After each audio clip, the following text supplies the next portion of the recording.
Salut à tous et bienvenue sur la Pause Actu. Ici Paul Itzak et cette semaine on va vous parler d'un départ conflictuel, c'est le Brexit. D'ici à la fin du mois de mars en effet, la première ministre britannique Theresa May va enclencher l'article 50 qui va engager la procédure de départ du Royaume-Uni de l'Union Européenne. Ce processus long devrait s'étaler sur 2 années, une période durant laquelle l'île britannique sera encore membre de l'Union. En janvier dernier, dans un long discours sur les conditions du Brexit, Theresa May prononçait notamment cette phrase. While I am confident that this scenario need never arise, while I am sure a positive agreement can be reached, I am equally clear that no deal for Britain is better than a bad deal for Britain.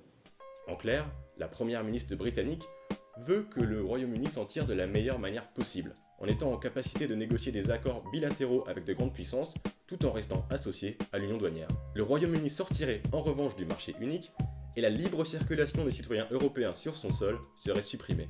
Lors des négociations, Bruxelles tentera de son côté de mesurer les conditions de départ en faisant le moins de compromis possible. L'objectif, dissuader la sortie d'autres pays de l'Union en leur montrant qu'il est bien plus avantageux de rester au sein de l'UE plutôt que d'en sortir. L'autre problématique majeure en vue du Brexit, ce sont les probables velléités de départ des composants du Royaume-Uni.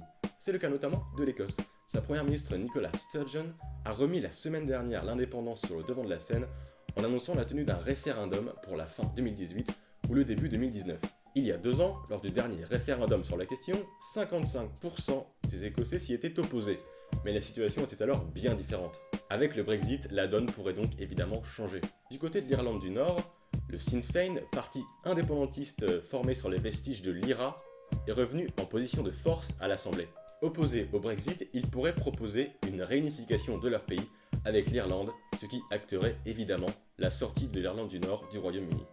Le déclenchement de l'article 50, c'est donc un point de non-retour pour les Tories. Theresa May devra, avec son ambassadeur à l'Union Européenne Tim Barrow, mener des négociations difficiles avec les dirigeants de Bruxelles durant ces 2 prochaines années. Ces derniers céderont-ils du terrain face aux revendications britanniques? Le Royaume-Uni restera-t-il dans sa forme actuelle d'ici à la fin du processus du Brexit? Une chose paraît sûre, si aucun accord n'est trouvé entre les 2 parties, le Royaume-Uni verrait son influence planétaire décroître considérablement. C'est notamment ce que montre cette étude, publiée la semaine dernière, dirigée par Pat McFadden.